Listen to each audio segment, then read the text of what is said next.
Hello, everyone, and welcome to another episode of Beyond the Donation.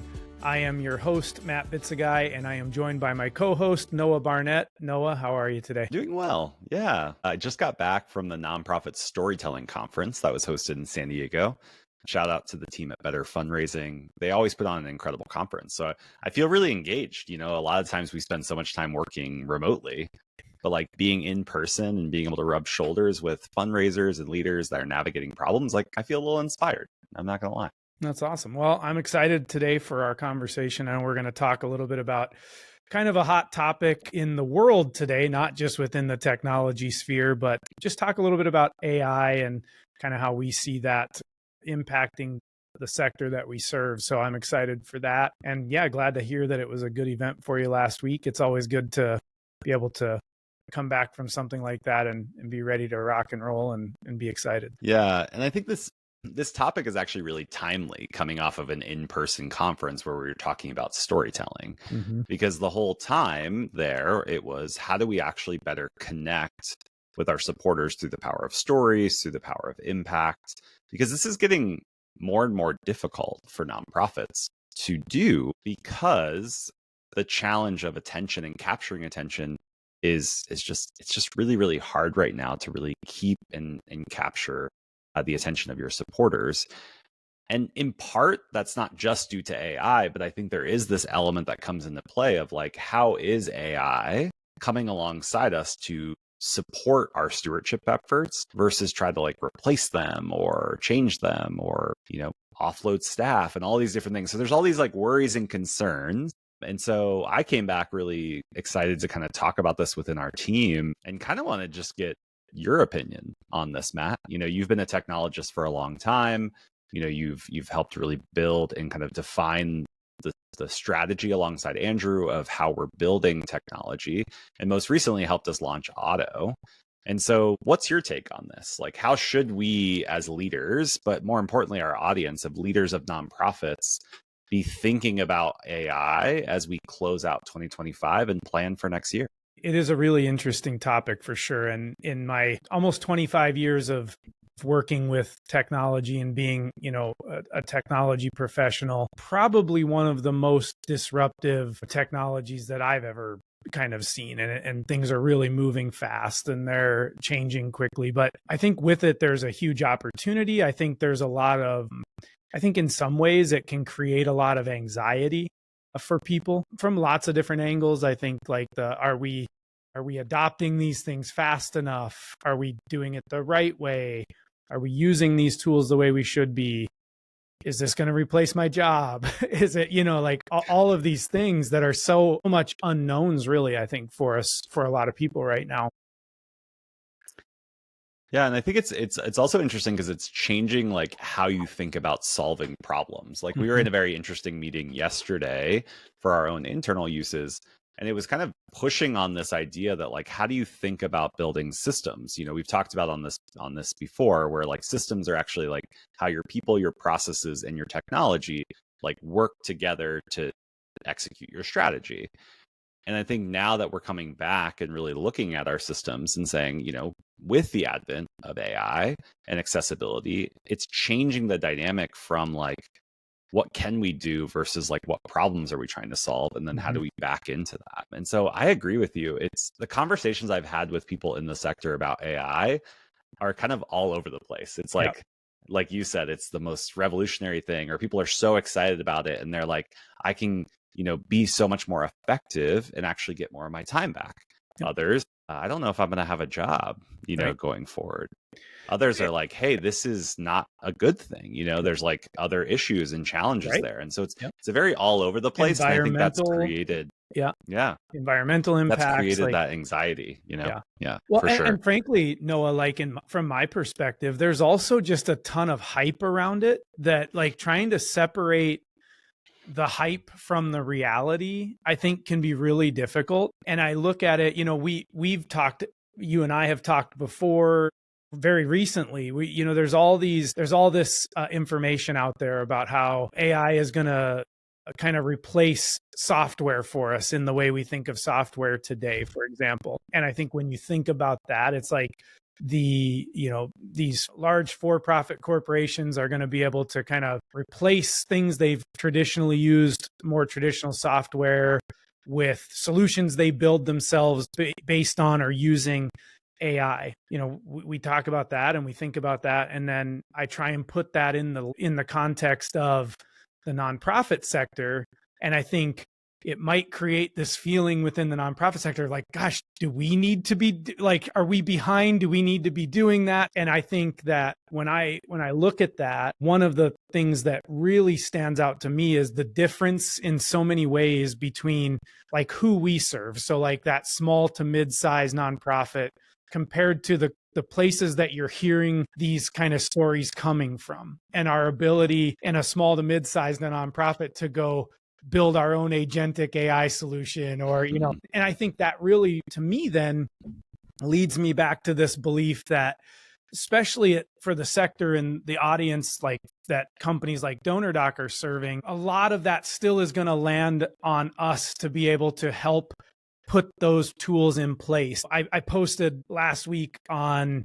LinkedIn just kind of some of my thoughts around AI, and just the idea that like AI shouldn't sit next to your work, but like should live inside of it. And that's, trying to kind of unpack that a little bit. That actually to me is like the crux of what I'm talking about there. Is we know that there's certain workflows and processes and things that need to happen within these nonprofits.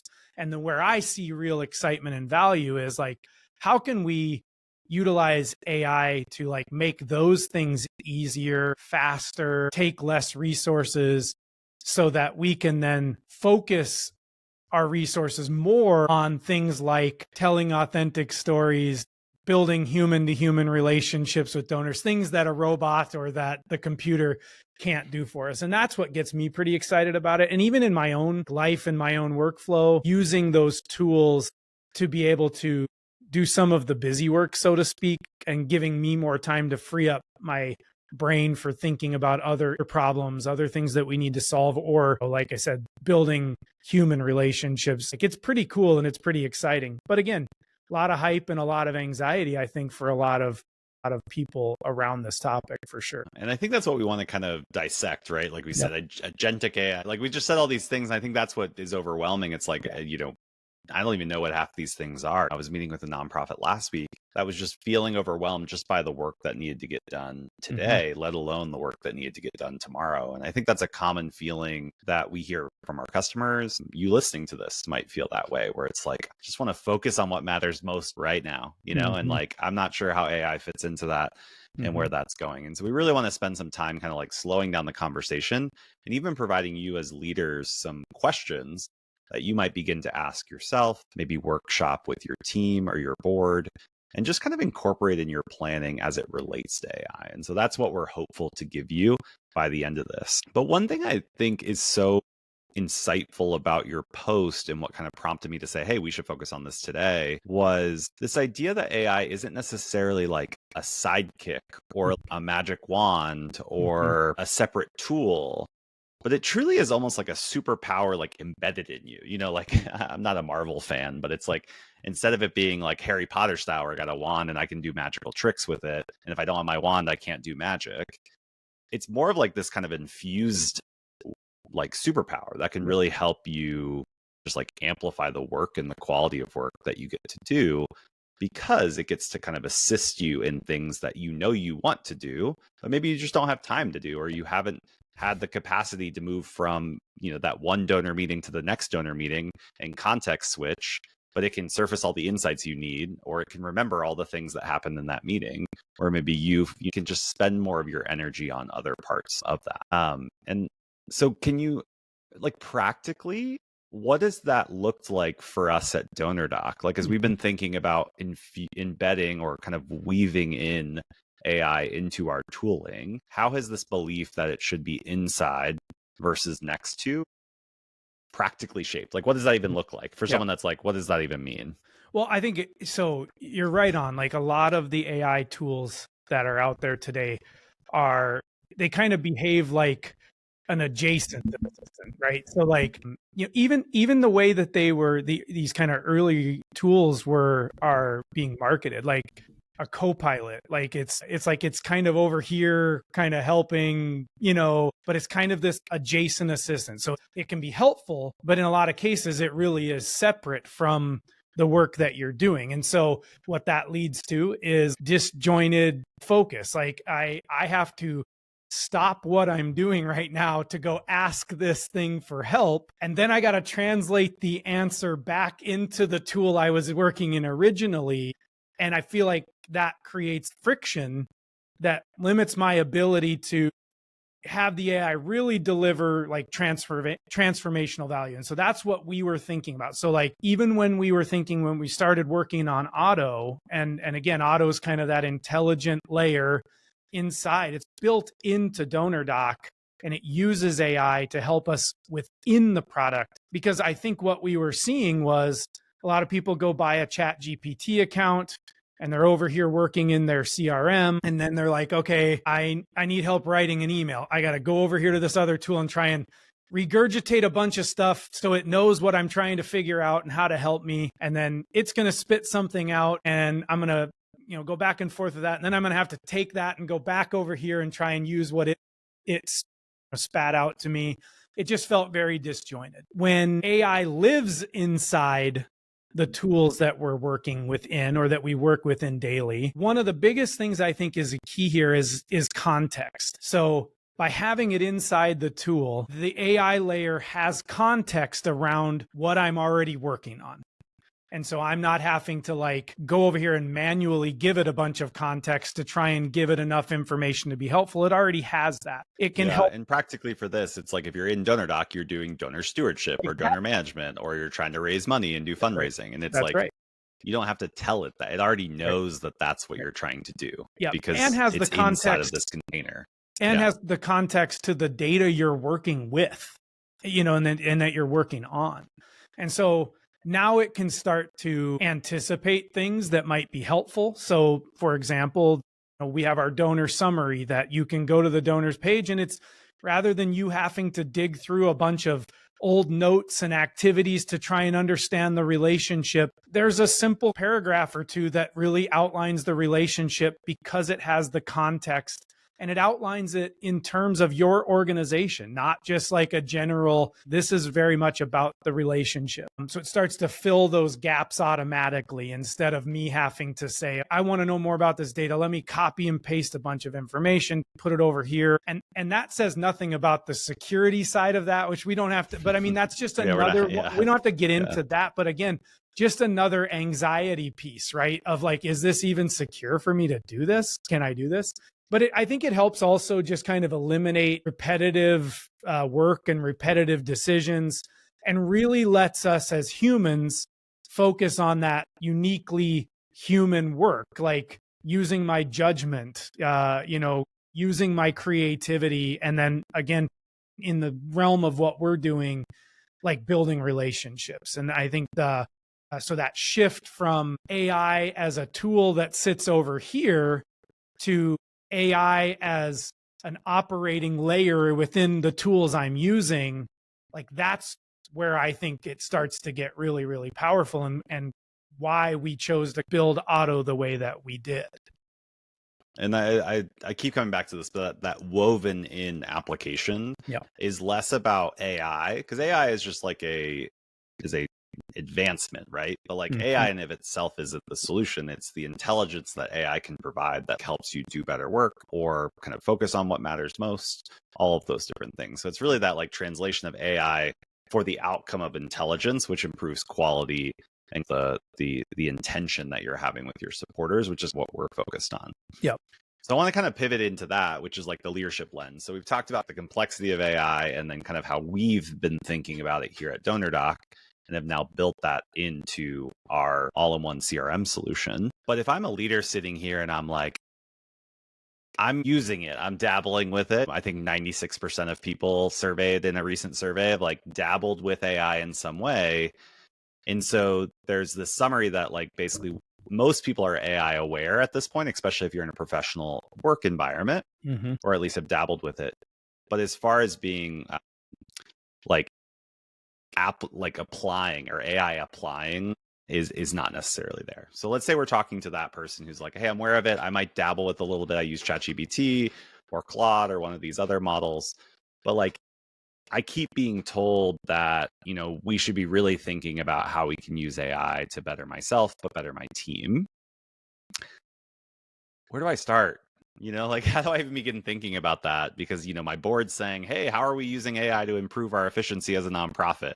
My team might be like, hey, I used AI to do this cool thing. Like, I might be like, just kind of like, I'm not sure where to start. And so what are maybe some grounding questions that someone could use, or maybe even just some practical advice for that leader who's, ready to take the next step?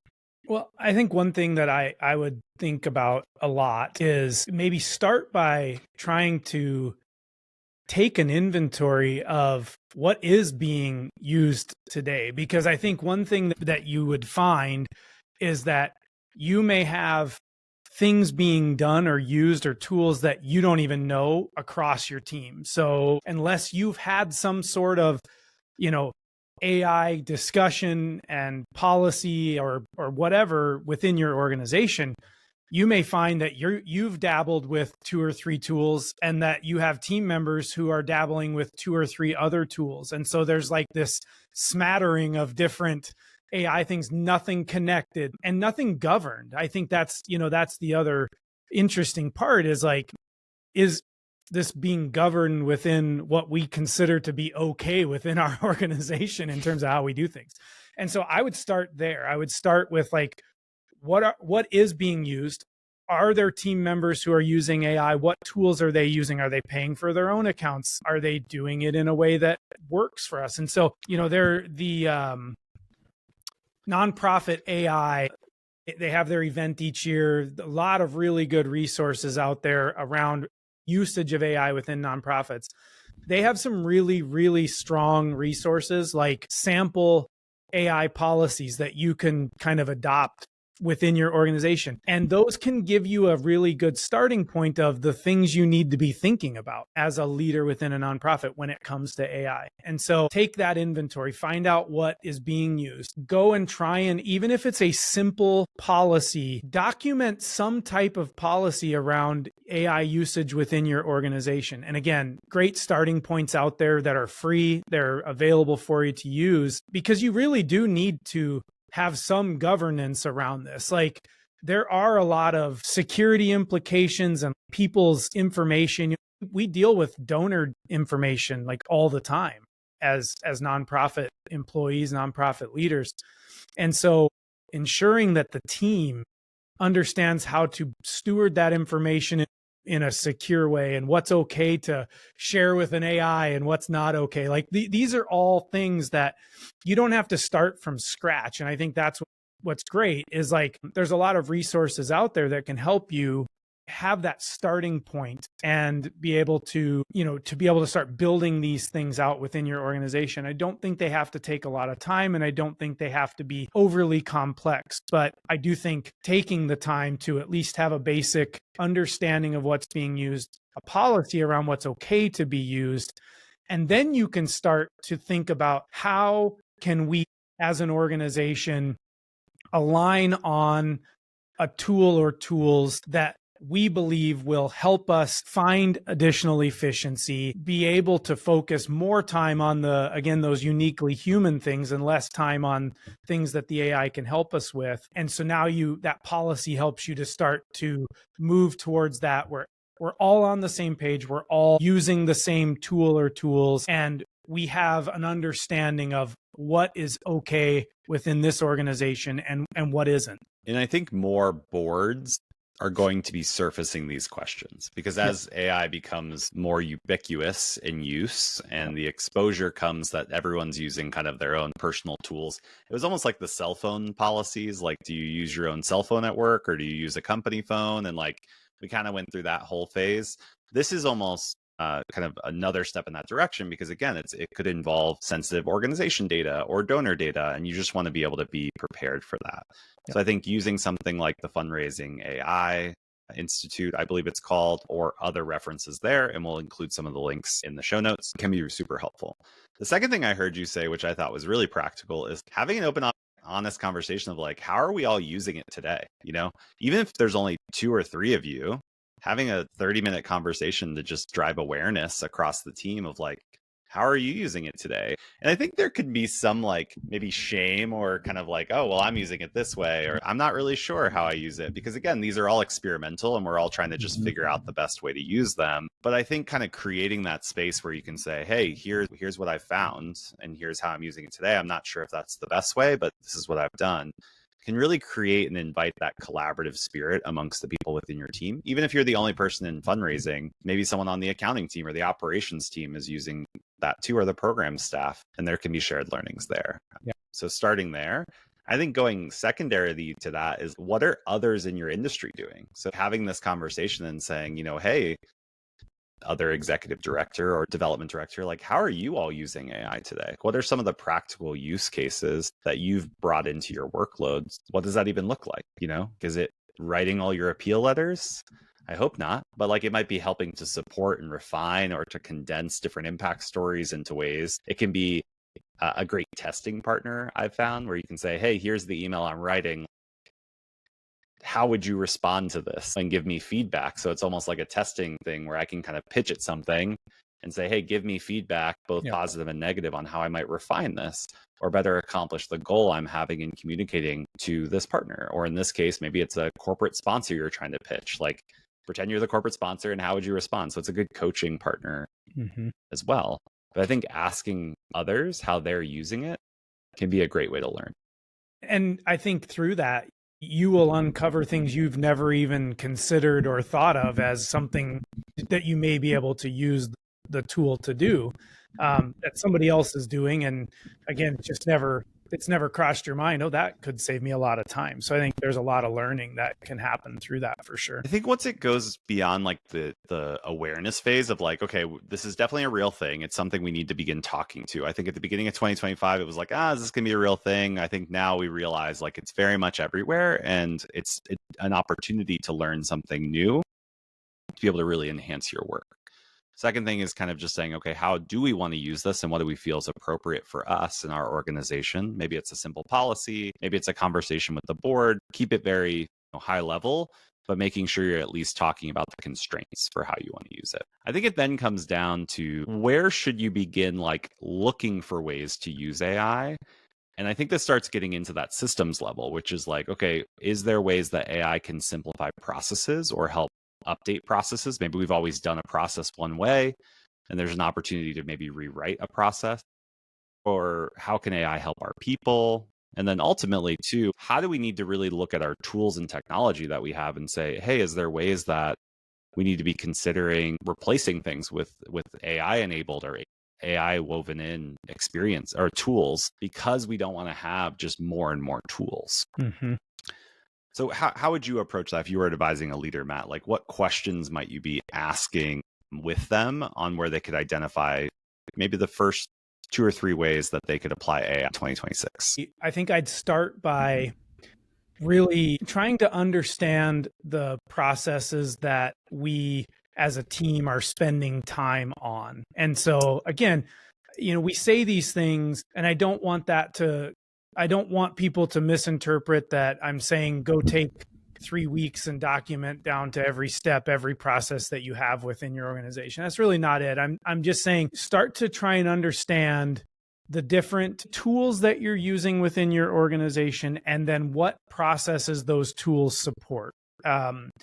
And because to your point, like, the future of productivity to me isn't about adding more tools. It's actually about reducing like the mental load that you have for the things you're trying to get done, to free up time for these other things that you can spend your mental load on. And so what processes are in place today? Like, what are we doing? What are the workflows that we're following? And then at a high level within those processes or those workflows, are there things that we believe that generative AI or these AI tools, whether it's a separate tool that you're using, whether it's built in or baked into other tools that you're using, but are there areas where those AI layers can help to automate some of the things that we are maybe doing manually today? Maybe good examples, like instead of me having to read a donor's profile and look at all the old notes and things like that, how can it help me understand what's going on with this donor more easily and more quickly? Mm-hmm. How can it help us classify our donations and our donors based on the data that's coming in automatically, tagging things properly, and so forth? How do I, instead of switching tabs to look at different reports and different things, how can it surface the insights that are helpful to me as I'm working? And so we're taking this kind of catalog of workflows and processes, and we're looking for those areas where we can inject these tools in, or maybe there's already something that's out there for us to use, kind of already built to do what we're trying to do with these tools. And we're trying to find practical places where they can remove some of that mental load and manual work within these workflows that we're doing. And so then that's our blueprint to say our first attempt at using AI in a practical and efficient way is that we want to replace these 4 things across these 2 workflows with AI so that we can save ourselves whatever amount of time every week we believe those pieces of the processes take. And so that to me feels like a very simple, approachable, practical way to start to dip our toe in a little bit with AI and start to see real value from it in a way that's not overwhelming. And then we can build from there. So we can continue on. If we see success there, we can just kind of redo that process or go through that process again, looking for those areas where it can help us. And it's actually something we're talking about doing within DonorDock right now, looking at all the core strategies of our business and strategy areas and saying, where can we get more efficiency through using not just AI, but, that being a piece of the puzzle for sure. And so it feels very practical to me as a way to kind of get started with it. Yeah. And it kind of reminds me of a framework that I've been trying to orient around, which I'll just call the 3 E's framework. And we've kind of keep coming back to efficiency. And I think that's the first place you go to, which is how can AI drive efficiency? How can it make me work better? How can it kind of offload maybe repetitive tasks? How can it make processes better? And so there's this idea of if I was kind of drawing on the whiteboard or even on a blank white piece of paper, where are there efficiencies that we want to capture, and where are there inefficiencies that we know we felt as a team or as an individual that maybe I can at least ask the question, even if there isn't, could AI support me here? Could AI help me be more efficient in my workflow on a weekly basis, on a daily basis? Could this make my team more efficient? Could this make our organization more efficient? I think a lot of people stop there because they see it as a way to basically save time or do more. And I think what we would encourage is to go to the other 2 buckets, the second being effectiveness. Can I actually improve the effectiveness or the efficacy, to use another word, of my outputs? And so, for example, if I'm meeting with a donor, one thing that's extremely helpful is if I have full insights and context of the entire donor's history before I meet with that donor. And now AI can do that, like you mentioned with our donor summaries. Or you can even ask Otto and say, hey, I'm meeting with Matt today. Can you please provide me an executive summary on everything that Matt's done with our organization so that I can feel informed, and then I can actually increase the level of care and kind of appreciation and kind of celebration of you as a supporter as I'm meeting with you, but also maybe invite you into things that are more appropriate for you as an individual versus someone else.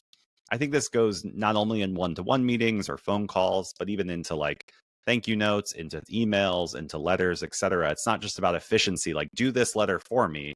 It's how can I actually improve the effectiveness of this effort? And so I think that's the second bucket.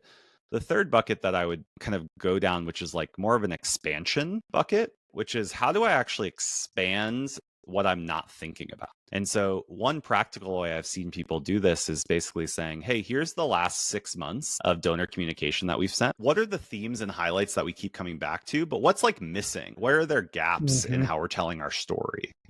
Do we actually not even realize that we continually beat the same drum over and over and over again, yet miss the point that we've forgotten that there are other aspects of our work that we just cognitively didn't even realize we're not sharing about the incredible work doing over here? Or could we take feedback from donors and actually feed it in and give an objective analysis of that data and say, hey, here's all the feedback we've gotten on a recent survey. Can you give us feedback on the themes and reasons that people are supporting our organization, or what they care about? Or maybe after a volunteer experience, we get all these stories and we use some of them in our impact reports, but we're really not diving deep into them to find, again, net new things that we might be missing in our work. And there's opportunities for expansion with AI if we're willing to allow it to be kind of a coach or analyst to the work we're doing. And that's similar to what I shared a few minutes earlier, which is like, hey, here's the pitch I'm going to send to A, B, and C partner. How would you respond to this? What am I missing? What objections are you going to have? How do I pre-approach objections? Where are my biases embedded in here, et cetera? And it can kind of be that expansion partner, not just an efficiency or an effectiveness partner. And so hopefully those 3 E's are helpful as you're kind of thinking through these opportunity areas. But again, you can just start small. And I think that's the big opportunity with AI too. I don't know if you've seen this, Matt, but it's like, just try stuff. Like, it actually almost benefits the tinkerer, where we have to kind of go back and be childlike, where it's like, I'm just going to see what happens if I start trying to like do this or do that, or ask it for feedback on this, or if I give it this, what does it make out of it? And I think that's where we move from this like simplicity kind of search-based information capture world that we've lived in and, you know, cultivated by Google and others, to more of this like, this is like a collaborative utility that can almost be a thought partner that could really help us better think about how we want to serve. I think it's interesting. I agree. And I actually love something you said there, which is a thought partner, because I think the other thing we want to watch out for is that we're replacing our own thought with, with AI, leveraging AI, like in our development process, for example, our software development process. We could get in a lot of trouble if we didn't actually understand or use our own brain in the development process and relied just on what AI was coming up with from a development. And I actually think that is just an example that covers across a lot of different things. And so one thing I would definitely encourage people is like, still use critical thinking when you're using these AI tools, and think of them that way. It's a thought partner, not a replacement for your own thought, because you are an expert in the thing that you're doing. And this can help unlock some additional scale and things like that, but it isn't a replacement for your expertise. That's more of an augmentation of your expertise. And so I really like that you said. Well, before we wrap up, I'm kind of curious, like, is there a use case on how you use AI today that you feel like other leaders might learn from? As you know, I still do some software development on the DonorDock product. I use it in those workflows, which of course is not going to be helpful to probably most of our audience, but I do find that it's very helpful there. I use it a lot of times, and I think this goes back to something you said. I use it a lot of times to vet things that I'm either thinking about, working on, or help me refine. Sometimes I find that I will have a thought and I'm having a hard time like articulating that thought the way that I want to. And so it becomes a really powerful tool to say, here's my thought. Help me refine this thought into something that's easier for me to explain to others, for example. And so I do think for a lot of leaders, that can be a challenge where it's like, okay, I know what I'm trying to say here. I'm not really sure the best way to say that or to get this across.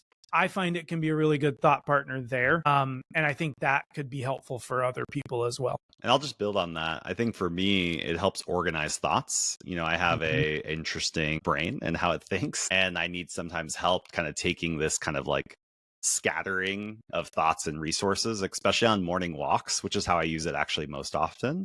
Whereas I'll just go on a walk and just like talk about random thoughts and let my mind kind of go here and then go here and then go there and then go over here and then be like, oh, what about this? And what that then allows me to do is kind of say, okay, now can you take this cluster of thoughts and energy that I just threw out into the universe, and can you kind of like help me synthesize it and bring it back down into focus? Or even compartmentalize it, like, hey, you talked about 6 different areas of your life. Do you want me to organize them into those buckets? Whereas initially when I went out on that walk, they were all over the place. Yeah. And again, I think for me, it was awkward actually the first few times doing that, because you're just like talking to this like, somewhat imaginary thing. So I'm just exposing some of my insecurities about it. Yeah. But then I think when you start having these conversations and getting the feedback and then hearing it again and then giving more feedback and then having this, it can be extremely helpful as that partner. Yep. And really as like an internal thought partner that then allows me to, again, use that superpower to better communicate either more effectively or actually in a more expansive or generative way with my colleagues or with my partners that I work with. Even stuff that we do on this podcast, like it's like we have a topic, we have a seed, and we're like, okay, how do we expand this out? Like, what would be relevant to our audience, not just exciting for Matt and I to talk about?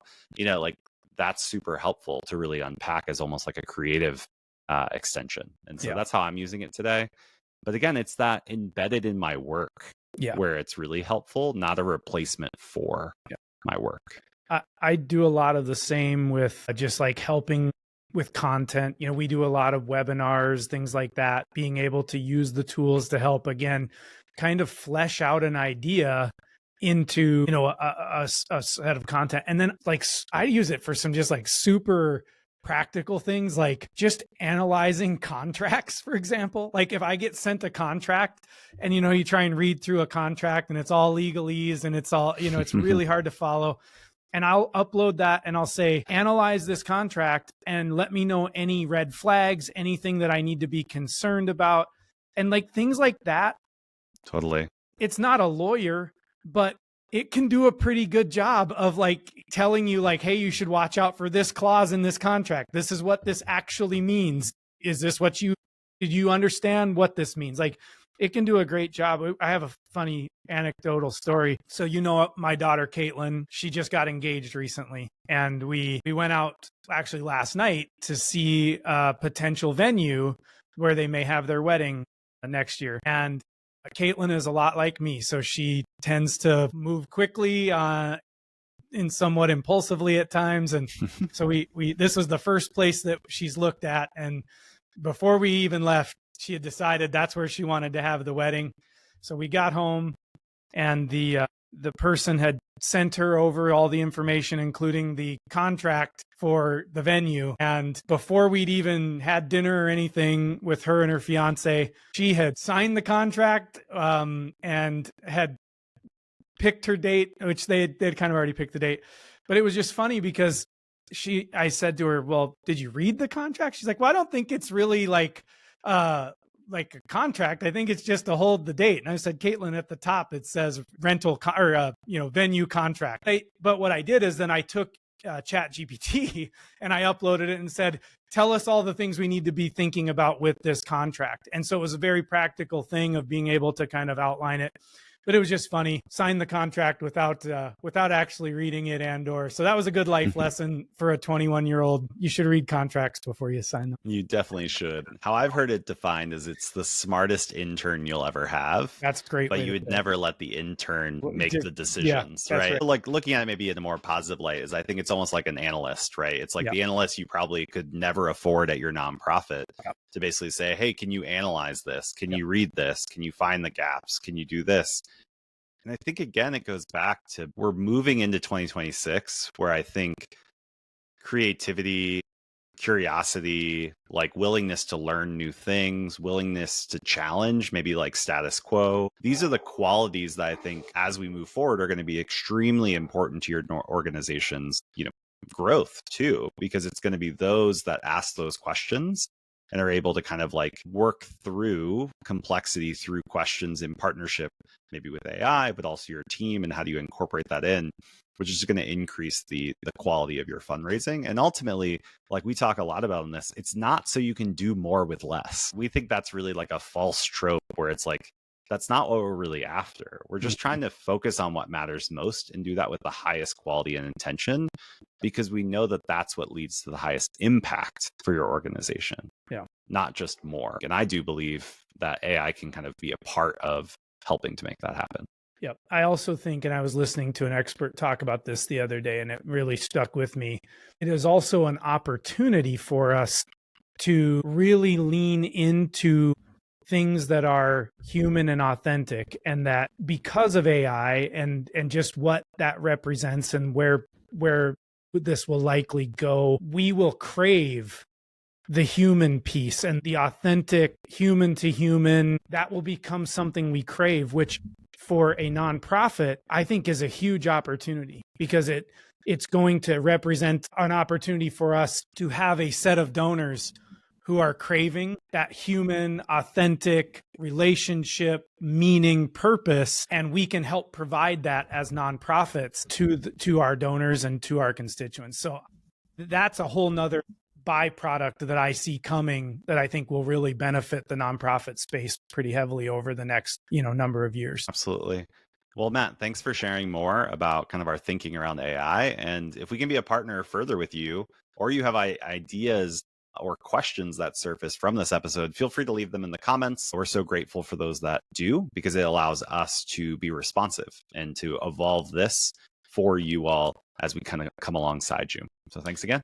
We also have a webinar coming up in December with some similar topics, and we'll put a link to to register for that. So we'd love to have you join us for that as well.